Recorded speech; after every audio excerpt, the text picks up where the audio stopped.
Hello বন্ধুরা, আজকের এই ভিডিওতে আমি আপনাদেরকে দেখাবো কিভাবে Adobe Illustrator একটি ব্রাশ স্ট্রোক মাস্কিং করতে হয় এবং কি মাস্কিং করতে গেলে যে প্রবলেমটি আপনারা ফেস করবেন সেই প্রবলেমটি সলভ করে দেখাবো। চলুন কথা না বাড়িয়ে আমরা আমাদের কাছে চলে যাই। বরাবর মতো আপনাদের সাথে আছি মোহাম্মদ শরীফ। বন্ধুরা, প্রথমে আমি আমার Adobe Illustrator চলে আসলাম। দেন আমি আগে থেকে একটা ব্রাশ স্ট্রোক নিয়ে নিয়েছি। দেন আমি একটা ছবি ডাউনলোড করে রেখেছিলাম। দেন আজকের এই জিনিসগুলো দিয়ে আমি আপনাদেরকে ব্রাশ মাস্কিং দেখাবো। প্রথমে যে বিষয়টা আপনাদেরকে বলে রাখি যে আমরা মাস্কিং করতে গেলে আমাদের যে প্রবলেমটি ফেস হতে পারে সেই প্রবলেমটি আগে আপনাদেরকে দেখাবো। দেন তারপরে আমরা আমাদের মাস্কিং এ চলে যাব। বন্ধুরা, এখন আমরা আমাদের যে ছবিটি আছে দেন ছবিটাকে এটা পারফেক্ট অনুযায়ী বসিয়ে নিই। এটাকে আমরা নিচে লেয়ারে দিয়ে দিলাম। দেন এখন আমরা দুটাকে সিলেক্ট করলাম। সিলেক্ট করার পরে এখন যদি আমরা রাইট বাটন ক্লিক করি, দেন রাইট বাটন ক্লিক করার পরে যদি আমরা মেক ক্লিপিং মাস্কে চলে আসি, দেন এখানে যদি আমরা প্রেস করি, দেন আমাদেরকে কি মেসেজ দিচ্ছে, দেন এই মেসেজে আমাদেরকে জানিয়ে দিচ্ছে যে আপনি যে ব্রাশ স্ট্রোকটিকে দিয়ে মাস্কিং করতে চাচ্ছেন, সো এটাকে আগে কনফাইন পাথ করুন, দেন তারপর এটাকে মাস্কিং করুন। আজকে এই ভিডিওতে আমি আপনাদেরকে দেখাবো কিভাবে একটি কম্বাইন্ড পাথ তৈরি করতে হয়। চলুন আমরা এটাকে নো করে দিলাম। That's it. এখন আমি আপনাদেরকে যে জিনিসটা দেখাবো যে কিসের জন্য আমাদের মাস্কিংটা হয় নাই সেই বিষয়টা আগে বলেন। আমরা এটাকে এখন যদি এটার উপর আমরা রাইট বাটন ক্লিক করি, দেন রাইট বাটন ক্লিক করে দেখতে পাচ্ছি যে এখানে আনগ্রুপ লেখা আছে। তার মানে আমাদের যে অবজেক্টটা সেটি কিন্তু আলাদা আলাদা লেয়ার। সো এই কারণে আমাদের এখানে মাস্কিং হচ্ছে না। সেই জন্য আমাদেরকে বলতেছে যে আপনি এটাকে আগে কনফাইন পাথ করেন, দেন তারপর এটাকে মাস্কিং করেন।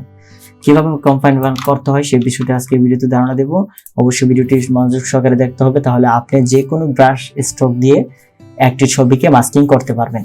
বন্ধুরা, এখন আমাদের যে ছবিটি আছে এটাকে আমরা কন্ট্রোল প্রেস করে এটাকে লক করে দিলাম। দেন তারপরে এটাকে আমরা পুরোটাকে সিলেক্ট করলাম। সিলেক্ট করার পর আমরা যদি অবজেক্টে চলে যাই, অবজেক্ট থেকে আমরা যদি একটু নিচে চলে আসি, দেন নিচে চলে স্ক্রল করে যদি আমরা একটু নিচে আসি, দেন এখানে আমরা অবজেক্টে চলে আসার পর নিচে চলে আসার পর আমরা এখানে পাবো কম্বাইন্ড পাথ। সো এখানে যদি আমরা দেখি যে কম্বাইন্ড পাথে চলে আসার পরে এখানে আমরা মেকে আমরা দেখতে পাবো যে এখানে মেক আছে। দেন মেকে আমরা যদি ক্লিক করি, দেন এটা আমাদের কম্বাইন্ড পাথ তৈরি হয়ে যাবে। সো এখন যদি আমরা এটাকে দেন ক্লিক করি বা আমরা কিবোর্ড থেকে কন্ট্রোল 8 প্রেস করি, তাহলে হবে শর্টকাট কন্ট্রোল 8। তারপর হচ্ছে যদি আমরা প্র্যাকটিক্যাল আসতে চাই সেই জন্য আমাদেরকে অবজেক্টে আসতে হবে, অবজেক্ট থেকে আমরা কম্বাইন্ড পাথে চলে আসবো। সো এখানে আমরা ক্লিক করে দিলাম। That's it. ওকে, এখন কিন্তু আমাদের লেয়ারে কিন্তু আপনি আনগ্রুপ পাবেন না। সো আমাদের এটা কিন্তু একসাথে লেয়ার হয়ে গেছে। যে আগে যে পার্ট লেয়ার ছিল, দেন এই পার্টের কারণে কিন্তু আমাদের ছবিটি মাস্কিং হয় না ব্রাশ স্ট্রোকে। সো এখন যদি আমরা মাস্কিং করে আপনাদেরকে বিষয়টি দেখাই।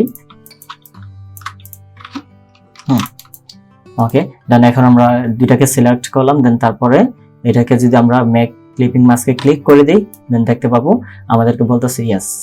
দেন আমরা যখন ইয়েস প্রেস করি, দেন এখন কিন্তু আমাদের এটা হয়ে যাচ্ছে। ঠিক আছে বন্ধুরা, দেখতে পারলেন কিভাবে একটি ব্রাশ স্ট্রোককে ছবি দিয়ে মাস্কিং করতে হয় বা ছবিটিকে ব্রাশ স্ট্রোকের ভিতরে মাস্কিং করতে হয় সেই বিষয়টা আজকের এই ভিডিওতে ধারণা দেওয়ার চেষ্টা করলাম।